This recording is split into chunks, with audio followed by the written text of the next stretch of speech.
আমি মারা যাওয়া 6 দিনের মধ্যেই আমার স্বামী নতুন বউ নিয়ে বাসর করছে, আর আমি দূর থেকে তা দেখছি। যে মানুষটা আজ থেকে 7 দিন আগেও এই একই খাটে আমাকে আদর করেছিল, সেই মানুষটি আজ একই খাটে আবার আদর করছে, কিন্তু আমাকে নয়, তার নতুন বিবাহিত স্ত্রীকে। আমি মনে মনে ভাবছি তার পুরুষদণ্ড কতটা শক্তিশালী। এটা অবশ্য আমার চেয়ে বেশি কেউ জানবে না। যেই মেয়েটাকে নিয়ে এখন খাটে বসে আছে, সে হয়তো বা এখনো জানে না, জানবে কিছুক্ষণ পর। তার আগে আপনাদেরকে জানিয়ে দেই কেন আমি মরার পরে আমার স্বামীকে নিয়ে এতটা অবাক হচ্ছি। তার পেছনে অনেকগুলো কারণ আছে। প্রথম কারণটা হচ্ছে, আমি মারা গিয়েছি মাত্র 7 দিন হলো, এর মধ্যে আমার স্বামী আরেকটা বিয়ে করে তাকে নিয়ে আজকে বাসর করছে, অথচ এখনো আমার কবরের মাটি শুকায়নি। আগে শুনি আমার স্বামী তার নতুন বউকে কি বলছে। এভাবে তাকিয়ে কি দেখছো, আমার স্বামীকে জিজ্ঞেস করলো তার নতুন বউ। আর আমার স্বামী বলল, তোমাকে দেখছি, আমাকে দেখার কি আছে? ভাবছি বিধাতা তোমাকে আমার জন্যই পাঠিয়েছে পৃথিবীতে। কিভাবে বুঝলে? তোমার চোখে চোখ রেখে বুঝেছি। এই কারণে মনে হয় রোদেলা মারা গেছে। তুমি কি তোমার আগের স্ত্রীর জন্য আপসেট? মোটেও না, যা হবার তা হয়ে গেছে। ও যদি বেঁচে থাকতো তাহলে কি আর আমি তোমাকে পেতাম? আমার স্বামীর মুখে কথাটা শুনে আমার পঞ্চ আত্মা কেঁপে উঠল। অথচ এই সানি আমাদের বাসর রাতে আমাকে বলেছিল, আল্লাহ তাআলাকে অসংখ্য ধন্যবাদ, তোমার মতো বউ আমার জন্য নিয়ামত করে পাঠিয়েছেন। নিজেকে অনেক ভাগ্যবতী মনে হচ্ছে, আপনার মতো স্বামী পেয়েছি। আচ্ছা, আজ আমাদের বাসর রাত, এই রাতে তুমি আমার কাছে কি চাও? সারা জীবন যেন আপনার সেবায় নিজেকে উৎসর্গ করতে পারি, এবং আপনার আগে যেন আমার মরণ হয়। মৃত্যুর কথা মুখে আনবে না, কারণ তুমি না থাকলে পৃথিবীতে আমিও থাকতে চাই না। তবুও তো কাউকে না কাউকে আগে চলে যেতে হবে। আমার মা বলে, পতির আগে সতী মরে। তুমি না থাকলে এই পৃথিবীতে আমিও থাকবো না। যেদিন তোমার মরণ হবে সেদিন যেন আমারও মরণ হয়, কারণ তোমাকে ছাড়া এক মুহূর্ত আমি এই পৃথিবীতে থাকতে পারবো না। আমার সেই স্বামী আজ তার নতুন বউকে বলছে, তার নতুন বউয়ের জন্ম নাকি তার জন্যই হয়েছে। পৃথিবীর সব পুরুষরা কি এমন? হয়তো বা এমন না। এর মধ্যে দেখলাম আমার স্বামী তার নতুন বউয়ের সাথে প্রথম লেনাদেনা করার জন্য শুয়ে পড়েছে। আমার অনেক কষ্ট হচ্ছে। আপনারা প্রশ্ন করতে পারেন, আমি তো মরে গিয়েছি, তাহলে আমার এত কষ্ট হচ্ছে কেন? চলুন তাহলে আমার স্বামীর সাথে আমার সংসার জীবনের কিছু নমুনা আপনাদেরকে দেখায়। একদিন আমি ড্রেসিং টেবিলের সামনে বসে মাথায় চিরুনি দিচ্ছিলাম। এমন সময় সানি এসে আমার হাত থেকে চিরুনিটা নিয়ে সে নিজেই আমার চুল চিরুনি দিতে লাগলো। আমি বললাম, মা দেখে ফেললে সমস্যা হবে। কি সমস্যা হবে? আমার বউকে আমি সাজাচ্ছি, তাতে কার কি? সবাই তোমাকে বউ পাগলা ডাকবে, ডাকলে ডাকুক, আমি তো এমনিতেই তোমার পাগল। এত ভালোবাসো কেন? কই আর এত ভালোবাসলাম? আমার তো ইচ্ছে করে তোমাকে ভালোবাসতে বাসতে যেন শেষ হয়ে যায়। তুমি শেষ হয়ে গেলে আমার কি হবে? অন্য একজনকে বিয়ে করে তার সাথে সংসার করবে। আমি সাথে সাথে তার মুখে হাত দিয়ে বললাম, এমন যেন কখনো না হয়। তুমি যেরকম আমাকে পাগলের মতো ভালোবাসো, আমিও তোমাকে অনেক ভালোবাসি। এমন সময় আমার শাশুড়ি আসলো। আমরা স্বামী স্ত্রী দুজনেই লজ্জা পেয়ে গেলাম। আমার শাশুড়ি এমনিই বোঝারই চেষ্টা করে না, স্বামী স্ত্রী একটা রুমে থাকলে অন্য কেউ রুমে ঢোকার আগে একটু শব্দ করে ঢুকতে হয়। আমার শাশুড়ি এসে বলল, সানি তুই কি সারাদিন বউয়ের আঁচলের তলে বসে থাকবি? বলি, তোর বাবা একটা দোকানে একা একা দোকান করছে, তুই কি একটু দোকানে বসে তোর বাবাকে সাহায্য করতে পারিস না? হ্যাঁ সানি, মা ঠিকই বলেছে, বাবার এখন বয়স হয়েছে। তোমার এখন উচিত বাবার কাছ থেকে ব্যবসা বাণিজ্য বুঝে নেওয়া। বিয়ে করেছে মাত্র 6 মাস, এখনো ভালো করে তোমাকে সময় দিতে পারিনি। এর মধ্যে যদি ব্যবসায়ী ঢুকে যায় তাহলে জীবনটা উপভোগ করব কিভাবে?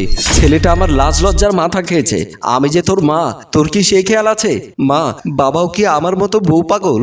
আমার শাশুড়ি কিছুটা লজ্জা পেল। ছি ছি ছি, তুই দেখছি একেবারেই গেছিস, দোকানে গিয়ে তোর বাবাকে জিজ্ঞেস কর, বলেই আমার শাশুড়ি চলে গেল। আমি বললাম, তোমার কি লজ্জা বলতে কিছু নেই? সানি আমাকে জড়িয়ে ধরে বলল, তোমার মতো বউ যার জীবনে আছে, লাজ লজ্জা কি তার কাছে আসতে পারে? তুমি কি আমাকে পেয়ে হ্যাপি? শুধু হ্যাপি নয়, মহা হ্যাপি। শুধু এটা না, আরেকদিনের একটা ঘটনা আপনাদের সাথে শেয়ার করি, তাহলেই বুঝবেন কেন আমি এতটা কষ্ট পাচ্ছি। সেদিন আমি রান্নাঘরে রান্না করার জন্য আলু ছিলছিলাম। আমার অসাবধানতা বশত বটিতে আমার হাত কেটে যায়। পাশ দিয়ে যাচ্ছিল সানি, সে দৌড়ে এসে আমার হাতটি নিয়ে কাটা আঙুলটি মুখে নিয়ে বসে আছে। এমন সময় আমার শ্বশুর আসলো। উনি এসে দেখে উনার ছেলে আমার আঙুল মুখে নিয়ে বসে আছে। আমার শ্বশুর বলল, তোকে না বললাম আমার আজকে খারাপ লাগছে, তুই বাজারে গিয়ে দোকানটা খুলে বস। বাবা, আমি দোকানে যাওয়ার জন্যই বের হচ্ছিলাম, হঠাৎ দেখলাম তোমাদের বউ আঙুল কেটে ফেলেছে, ওর হাত দিয়ে রক্ত ঝরছে। আমি এখন আর দোকানে যেতে পারবো না, কষ্ট করে তুমি দোকানে যাও। বউয়ের আঙুল কেটেছে বলে তুই দোকানে যাবি না? এটা কোনো কথা হলো? হাতে ব্যান্ডেজ করে দিলে ভালো হয়ে যাবে। তুমি জানো বাবা, ওর হাত কাটলে আমার হৃদয় কেটে যায়। তারপরেও তুমি কোন আক্কেলে এই কথা বললে? ছি সানি, এভাবে বলতে নেই, বাবার মনে কষ্ট পাবে। বাবা বুঝতে পারলো এখন সানিকে হাজার বলেও কাজ হবে না, তাই উনি অসুস্থ শরীর নিয়ে দোকান খুলতে চলে গেলেন। সেদিন আমার একটুখানি হাত কেটেছিল বলে সেই সানি সারাদিন ধরে কেঁদেছিল। সেই সানি আমার মৃত্যু 6 দিন না যেতেই আবারও বিয়ে করে বাসর করছে। এবার বলি আমার মৃত্যুটা কেন হয়েছিল। চলুন, আমার সাথে গত 6 দিন আগে হাসপাতালে আমার প্রথম বাচ্চা হচ্ছিল। হাসপাতালের বেডে শুয়ে আমি ছটফট করছিলাম। আমার বেডের পাশে টেনশন নিয়ে দাঁড়িয়েছিল আমার শাশুড়ি, আর হাসপাতালের বাইরে দরজার সামনে দাঁড়িয়ে ছটফট করছিল সানি ও আমার শ্বশুর। ডাক্তার আমাকে বিভিন্নভাবে চেক আপ করার পর আমার শাশুড়ির উদ্দেশ্যে বলল, বাচ্চার পজিশন সুবিধার না, ওকে এক্ষুনি অপারেশন করাতে হবে। যা করতে হয় তাই করুন, তবুও যেন মা এবং বাচ্চার কোনো ক্ষতি না হয়। আমার মনে হচ্ছে আপনারা যে কোনো একজনকে বাঁচাতে পারবেন, হয় মা না হয় বাচ্চা। আপনারা সিদ্ধান্ত নিন কাকে বাঁচাবেন। কথাটি শুনে আমার পুরো পৃথিবী কেঁপে উঠল। আমার শাশুড়িও টেনশনে পড়ে গেল। ডাক্তার সাহেব, আমি মরে গেলে কোনো সমস্যা নেই, কিন্তু আমার গর্ভের সন্তানের যেন কোনো ক্ষতি না হয়। সে কি করে হয়? আপনি বাঁচলে তো ভবিষ্যতে আরো সন্তান জন্ম দিতে পারবেন। আমি কখনোই পারবো না নিজের জীবন প্রদীপ জ্বালাতে গিয়ে আমার সন্তানের জীবন প্রদীপ নিভিয়ে দিতে। অতটা স্বার্থপর আমি হতে পারবো না। আমার আর সন্তানের দরকার নেই। যে সন্তানকে আজকে 9 মাস ধরে পেটে ধরেছি, সেই সন্তানকে পৃথিবীর আলো দেখাতে চাই। আমার কথা শুনে আমার শাশুড়ি ডাক্তারকে বলল, আপনি দয়া করে কথাটি আমার ছেলেকে বলুন। বউ এবং বাচ্চা যেহেতু ওর, তাহলে ওই সিদ্ধান্ত নিক। ডাক্তার কেবিন থেকে বের হয়ে গেল। ডাক্তার বের হওয়ার সাথে সাথে সানি এবং আমার শ্বশুর ডাক্তারকে ঘিরে ধরল। সানি বলল, ডাক্তার সাহেব, রোদেলার কি অবস্থা? বাচ্চার পজিশন সুবিধার না, আপনারা যে কেউ একজনকে বাঁচাতে পারবেন, হয় মা না হয় বাচ্চা। আমার বাচ্চার দরকার নেই, রোদেলাকে বাঁচান। আপনারা একটু কষ্ট করে পেশেন্টের সাথে কথা বলুন। পেশেন্ট কিছুতেই রাজি হচ্ছে না, সে বেঁচে থেকে বাচ্চাকে মেরে ফেলতে। সানি সাথে সাথে বাহির থেকে আমার কাছে আসলো। সানি আমার কাছে আসার সাথে সাথে আমার শাশুড়ি বাইরে চলে গেলেন। সানি আমার হাতটা দুহাত দিয়ে শক্ত করে তার বুকের কাছে নিয়ে বলল, এমন করছো কেন রোদেলা? আমি আবার কি করেছি? তুমি নাকি বলেছো তোমার জীবনের বিনিময়ে যেন তোমার অনাগত সন্তানকে পৃথিবীর আলো দেখাতে। পৃথিবীর সব মায়েরা এটাই তো চাইবে। সানি আমার হাতটা ধরে মুখের কাছে নিয়ে গিয়ে একটা চুমু দিয়ে বলল, পৃথিবীর সব বাবারা যেটা চায় আমিও তো সেটাই চাই। তুমি কি চাও? আমার সন্তান নষ্ট হলে হোক, কিন্তু আমি তোমাকে হারাতে পারবো না। তুমি ছাড়া আমার পৃথিবীটা অর্থহীন। আমি মরে গেলে তো আরেকটা বিয়ে করতে পারবে, তাকে আমার সন্তানটা তুলে দিও, বলিও মায়ের আদরে বড় করতে, তাহলেই তো হয়। চুপ রোদেলা, চুপ। আমি পারবো না তুমিহীন পৃথিবীতে থাকতে। এমন সময় আমার ব্যথাটা বেড়ে গেল। আমি ছটফট করতে থাকি। আমার এমন মুমূর্ষু অবস্থা দেখে সানি ডাক্তারকে ডাকতে থাকে। ডাক্তার, এই ডাক্তার, কোথায় গেলেন আপনি? এমন সময় ডাক্তার এসে বলল, আপনি দয়া করে বাইরে যান, আমরা পেশেন্টকে এক্ষুনি ওটিতে নিয়ে যাচ্ছি। ভাগ্যের কি নির্মম পরিহাস, সেদিন ডেলিভারির সময় আমি এবং আমার বাচ্চা দুজনেই মারা যায়। আমি মরার পর আকাশ থেকে সানির কান্না দেখে নিজেকে ভাগ্যবতী মনে করেছিলাম। ভেবেছিলাম এমন স্বামী কয়টা নারীর ভাগ্যে জোটে।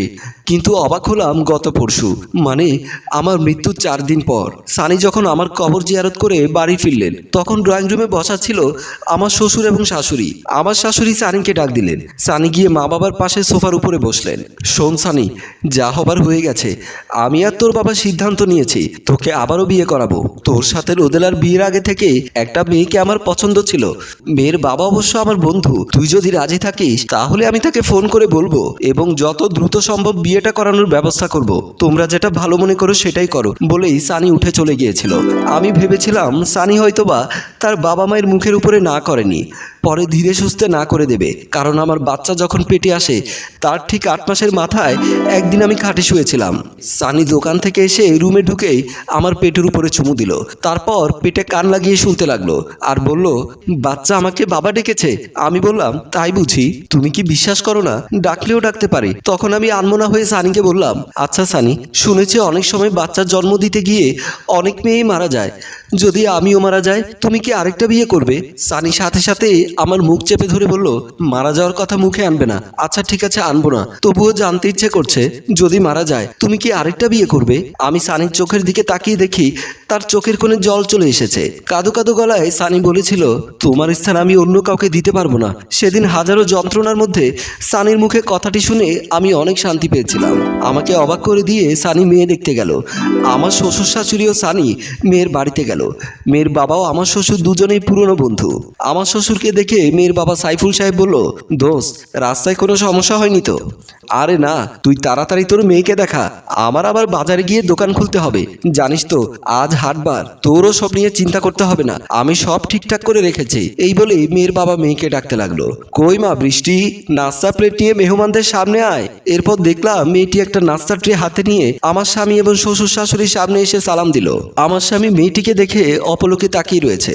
আমার শাশুড়ি বলল, তোর যদি বৃষ্টিকে পছন্দ হয় তাহলে আংটি পরিয়ে দেই। দ্বিতীয়বারের মতো আমার ধারণাকে ভুল প্রমাণিত করে আমার স্বামী বৃষ্টির হাতে আংটি পরিয়ে দিল।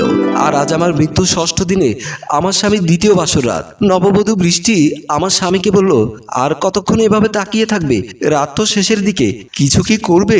আমার স্বামী তখন একগাল হাসি দিয়ে বলল, এমন রসের নদী সামনে থাকলে সাঁতার না দিয়ে কি পারি, বলেই তার নববধূকে ধরে শুয়ে গেল। আমার পক্ষে আর এখানে দাঁড়িয়ে থাকা সম্ভব না, তাই আমি চলে যাচ্ছি। যাওয়ার আগে বলে যাচ্ছি, এই পৃথিবীতে অধিকাংশ স্বামী স্ত্রীর ভালোবাসা স্বার্থের উপর ডিপেন্ড করে। হ্যালো ভিউয়ার্স, রোদেলার কথা কি ঠিক? এই পৃথিবীর অধিকাংশ ভালোবাসাকে স্বার্থের উপর ডিপেন্ড করে। আপনার মতামত কি সেটা কমেন্ট বক্সে লিখে জানান। আপনার কমেন্ট আমরা আগামীকাল দুপুর 2টায় লাইভে এসে পড়ে শোনাবো। গল্পটি ভালো লাগলে অবশ্যই শেয়ার করে আমাদের সাথেই থাকুন। অসংখ্য ধন্যবাদ।